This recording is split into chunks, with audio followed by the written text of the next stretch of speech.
अपनी ये लकड़ी की खड़ाऊ पहन करके नदी में ऐसे आई हुई, नदी दोनों पार चल रही थी और उस नदी में पैदल चल के आ गए, जैसे जमीन से चल के आए, ऊपर ऊपर ऊपर और पैदल चल के आए और कहाँ आए, धर्मपुर। नमस्कार साथियों, आपका दोस्त, आपका भाई, आपका साथी, संतों के चरणों का दास, मैं कन्हैया शर्मा। जैसे आपको धर्म की यात्रा में आज जिन संत के दर्शन करा रहा हूँ, सीधा बताता हूँ, परमहंस आश्रम के दर्शन करा रहा हूँ और चमत्कारी स्थान के दर्शन करा रहा हूँ। जी हाँ, आज ऐसा स्थान है जहाँ चमत्कारी है और साथ साथ उन संत के अनुभव भी जानेंगे। और पहले तो आज विस्तार तौर से ये बात कहूँगा, इस स्थान के बारे में बताऊँगा। स्थान में आपको पूरी जानकारी दूंगा, गांव की भी जानकारी देने की कोशिश करूँगा। लेकिन आप सभी से कहूँगा, अगर आपको आसपास क्षेत्र को तो इस स्थान के दर्शन करना ज़रूर, अगर कोई सूचना ज़रूर करना। इस गांव का नाम क्या है महाराज जी? और गांव का नाम है धर्मपुर और जिला तहसील पन्ना जिला है। जैसे आप देख पा रहे हो, धर्मपुर पन्ना जिला और यूपी माता है, मध्य प्रदेश, एमपी माता है। एमपी में पन्ना जिला, धर्मपुर गांव, जैसे आप देख पा रहे हो। और यहाँ पर महाराज जी के और इस चमत्कारी स्थान के आपको दर्शन करना आना चाहिए और आना है। अच्छा अच्छा अच्छा। और मेन इन्हीं की समाधि लगाते हैं, सभी इन्हीं की समाधि लगाते हैं। एक परिक्रमा कर लेते हैं महाराज जी की। हाँ। अच्छा, परिक्रमा पूरे सभी की साथ में लगती है। ये पूरा परिक्रमा बना है, पूरी समाधि। हाँ। तो इतनी सभी वो सांप से उसको पूरी लगानी होती है ना? हाँ, पूरी परिक्रमा लगाती है। अब यहाँ से जो भी बताए, जो महाराज जी हैं, जो अभी ये रामानंद महाराज के वो भतीजे हैं। अच्छा। जो पूजा करते हैं। साथियों, जैसे कि हम कुछ गांववासी यहाँ पर आए हैं, जैसे हम जिस स्थान का आए हैं, ये मेरे कैसे बड़े सौभाग्यशाली हूँ कि मैं आज यहाँ आ पाया हूँ। अन्यथा हर कोई यहाँ आना ही मुश्किल है। और मैं गुरु कृपा से, हरि कृपा से, आप सबके आशीर्वाद से यहाँ पहुँचा हूँ। तो मैं कुछ गांववासी आए तो उनसे जानता हूँ ये महाराज जी किस प्रकार के हैं और यहाँ जो स्थान है इसका क्या महत्व है। पहले तो ये जानना चाहता हूँ, ये स्थान का क्या महत्व है? देखिए, ये हमारे क्षेत्र की परम पावन भूमि तपस्थली है और यहाँ जो है परमहंस धुरियाजू महाराज की कृपा है जो आज सदैव लोगों पर बरसती है। और वो यहाँ जो है जब समाधि लिए हैं तो समाधिस्थ होने के पहले उन्हें जिंदा समाधिस्थ किया गया था और आज भी वो साक्षात यहाँ विराजमान है और उनकी कृपा बरसती है इस स्थान पर, आश्रम पर। इसलिए लोगों का इस स्थान पर अटूट विश्वास है। और दुनिया का कितना भी बड़ा जहरीला कीड़ा अगर उसको छूता है तो उन्हें जो है यहाँ उस जहर से निजात मिलती है। और मतलब लोगों की आस्था का एक प्रतीक बना हुआ है। आज तक यहाँ इस स्थान का जो एक प्रमाण है कि अगर जीवित मुद्रा में आया है व्यक्ति तो उसके साथ में मतलब जो है कोई आहित नहीं हुआ। परमात्मा की ऐसी कृपा है। और इस स्थान के प्रति लोगों का जो है अध्यात्म के प्रति ज़बरदस्त जो लगाव है। और जैसे कि यहाँ पर जो महाराज जी है, जो मैं अभी यहाँ इनकी गद्दी है जिनकी, तो महाराज जी किस प्रकार के, आप ये मतलब थोड़ा बताइए। जो महात्मा जी अभी हैं ये संत, इन महाराज जी के दादा, इनके पिताजी के बड़े भैया बुजुर्ग थे तो पूर्वज से इनके घर से यहाँ पुजारी थे। पहले वो पूजा करते थे यहाँ की। अच्छा। उनके बाद फिर अखाड़े में कोई रह नहीं गया। वो जब स्वर्ग सिधार गए तो फिर कोई नहीं रह गया। तो 2-4 साल फिर यहाँ की सब व्यवस्था चरमरा गई। इसके बाद फिर महाराज जी ने ये सोचा कि हमारे घर से ही हमारे पूर्वज यहाँ की पूजा करते थे तो हमारा ही दायित्व बनता है कि हम यहाँ की गद्दी संभालें। गांव वालों ने भी कहा कि महाराज आप जो है तो ये गद्दी संभालिए और यहाँ की पूजा प्रतिष्ठा जो है आप करवाएं।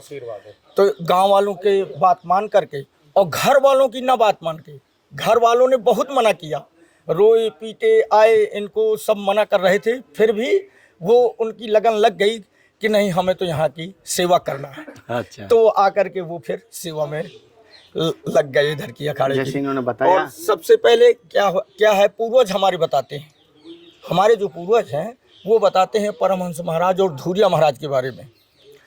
परमहंस महाराज बाहर से आए हुए थे। हमारे गांव वाले ये नहीं जान रहे थे कि यहाँ धुरिया महाराज की जिंदा समाधि है। तो परमहंस महाराज आए, कहाँ पर, खोरा है बगल में। तो खोरा में एक धूनी है, उस धूनी में आए परमहंस महाराज।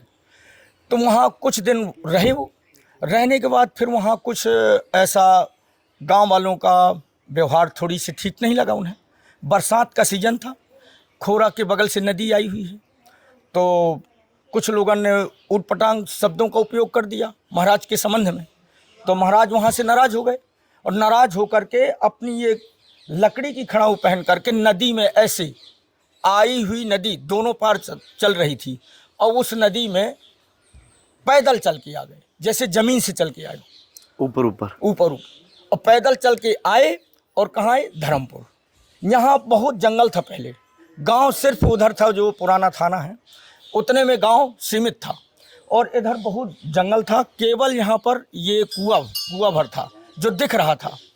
और धुरिया महाराज की ये समाधि है, जो ये समाधि मिट्टी की थी, आज यहाँ टाइल्स लग गए, सभी सब कुछ हो गया, लेकिन पहले जो मिट्टी की समाधि थी पता नहीं था किसी को कि यहाँ पर समाधि है। तो परमहंस महाराज जब आए तो गांव में रुके, तो और जब संत महात्मा आते हैं किसी गांव में तो वहाँ वैसे भी लोग जुड़ जाते हैं।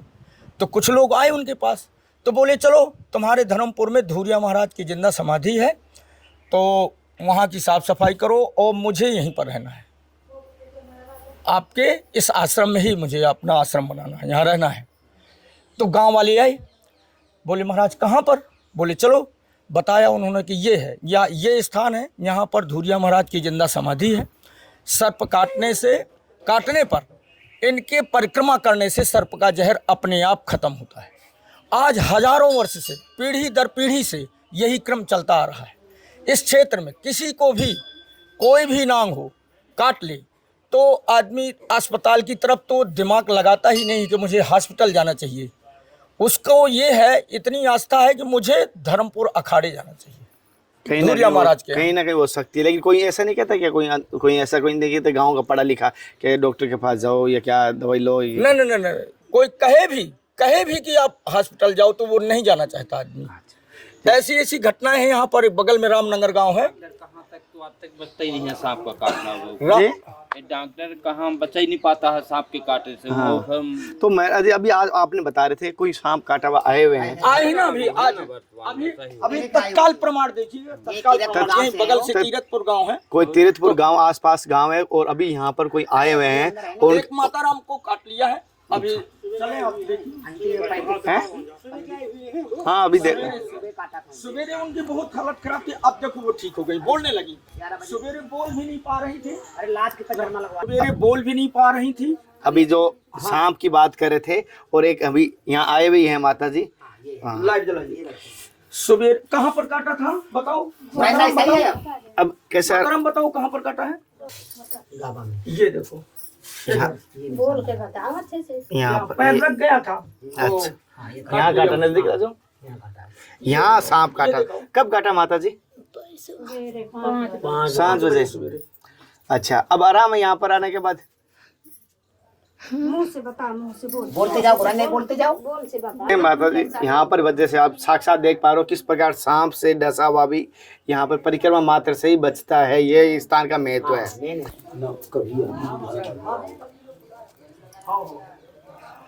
ऐसा परिक्रमा देखो, परिक्रमा कर रहे हैं माता जी, इनको सांप डसा और यहाँ परिक्रमा करने आए हैं और बहुत सारे गाँववासी बहनें माताएं आई है जैसे आप देख पा रहे हैं। इनके साथ पूरे गांव की नहीं, आसपास के सभी गांव की यहाँ से आस्था जुड़ी हुई है। सभी गाँववासियों के ना यहाँ चमत्कारी स्थान है और ये जिस स्थान का बात करें, महाराज जी की बात करें, साक्षात कईयों को एक मनोकामना पूर्ण हुई है, कईयों के यहाँ दुख हरे गए हैं, ये यहाँ का कहना है गाँववासियों का और संतों का। दो क्या कह रहे हो महाराज जी? कुछ कह रहे थे महाराज जी? 200 किलोमीटर से आदमी यहाँ आता जाता है। 200 किलोमीटर से यहाँ किलोमीटर से। अच्छा, आप कितने किलोमीटर से? हम अभी आए हैं जो है तो पहाड़ी केरा से। अच्छा, पहाड़ी केरा से भी आए हैं। पहाड़ी से? पहाड़ी। अच्छा, तो इन्हीं के लिए आपको यहाँ कोई अच्छा मनोकामना पूर्ण होती है यहाँ पर? पूर्ण होती है, कई बार ऐसा कर चुके, 4-5 बार ला चुके। एक पिछली बार लड़की को लाए थे, 3 दिन बाद होश आया था, ठीक हो गई थी। 3 दिन बाद होश आया, लेकिन साथ साथ पीछे कुछ दर्शन करवाता हूँ आपको।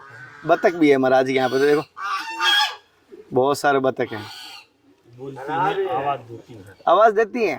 कोई बाहर से आदमी आए तो आवाज देती है। अच्छा, जो मूर्ति है बहुत पुरानी मूर्ति है, वहाँ जरूर लीजिएगा। ठीक है महाराज। हाँ, उस वाले हाँ मेरा मंदिर में। ठीक है महाराज। और महाराज इस स्थान का क्या महत्व है? मैंने सुना कोई चमत्कारी स्थान है ये बहुत सा। ये चमत्कारी ये है कि इस धुरिया महाराज की समाधि है। यहाँ कोई भी काला नांग, कोई भी जात का नांग के किसी को काट ले, यहाँ आ जाए, ना यहाँ झाड़ होती है, ना फूंक होती है, केवल उनकी भभूत से ठीक होते हैं। अच्छा, और अगर वो नहीं आ पाए और क्या उसके भभूति घर पे ले जाके करे तो ठीक हो जाएंगे। जैसे कोई बाहर रहता हाँ। नहीं आ पाए तो वो भभूति घर पे रखना चाहिए उनको, हाँ हाँ, ठीक हो जाएगा। ठीक है। और महाराज जी क्या हो सकता है, क्या कोई समस्याओं का कोई समाधान का कोई?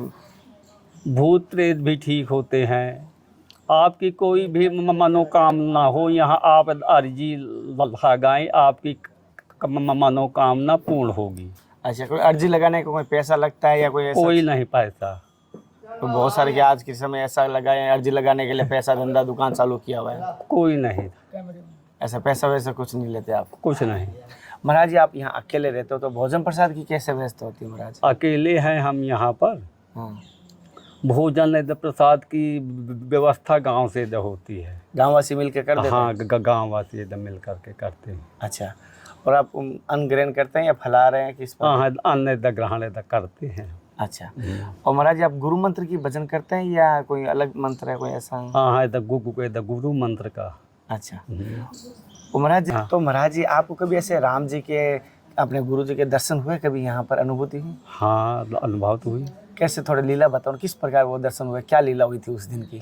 उस दिन की लीला में यहाँ सो रहा था, मेरी नींद अचानक बीच रात्रि में वही 12 बजे के में खुली।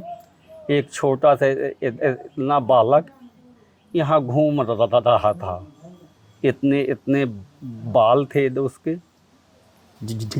झनेऊ था, और एक छोटा सा अचला था। बस इतना ये रूप में उनको हमने बातचीत हुई थोड़ी बहुत? हाँ, बातचीत हुई। बातचीत नहीं हाँ, बातचीत नहीं हुई हमारी। अच्छा। महाराज जी जैसे आपके जीवन में ऐसी चमत्कारी घटना घटी जिससे आपको और रास्ता बढ़ी भगवान की तरफ, कोई चमत्कार हुआ ऐसा अचानक जिसकी मनोकामना ऐसा कोई ऐसा? हाँ, चमत्कार ये धुनी है जो है हमारी। हाँ, ये धुनी हमारे यहाँ जलती है 12 महीना। 12 महीना कई साल से मैं यहाँ सो रहा था तो वही रात में इतना बड़ा प्रकाश अंदर से निकला और हम देखते हैं, और वो प्रकाश उधर से आया और इस समाधि के अंदर समा गया। अच्छा, अलोक वो संत रूप में मैं मानता हूँ कि अलोक संत हैं, क्योंकि सब कहीं अपने धोना तापने के लिए, ये अपनी साधना के लिए आते हैं। अब ये नहीं हम जान पाए कि ये संत है कि क्या ये चमत्कार है यहाँ ये का। समाधि किन की है ये मुझे बता दो महाराज। ये समाधि है महात्माओं की। भूल चुकी है, बहुत समझ गया, मुझे माफ़ कर देना। इसी तरह साथियों जैसे महाराज जी से सत्संग ली और इस स्थान के महत्व बताया, और इस स्थान में जो जैसे चमत्कार महाराज जी ने बताया और महाराज जी ने अपने जीवन के अनुभव बताया, किस प्रकार महाराज जी ने सूक्ष्म रूप में संतों के दर्शन किए और किस रूप में यहाँ पर चमत्कार हुए, किस रूप में राम जी के दर्शन किए वो महाराज जी ने अपने बताए। आपको महाराज जी के जीवन का अनुभव कैसा लगा और इस स्थान का महत्व आपको बताने की कोशिश की, वो किस प्रकार लगी मुझे कमेंट करके ज़रूर बताना। अगली सत्संग के साथ फिर मिलते हैं, तब तक जय हिंद, वंदे मातरम, हर हर महादेव, हर हर कृष्णा, हे नाथ हे मेरे नाथ। मैं आपको बोलूँगी जय गुरुदेव, जय संत भगवान की।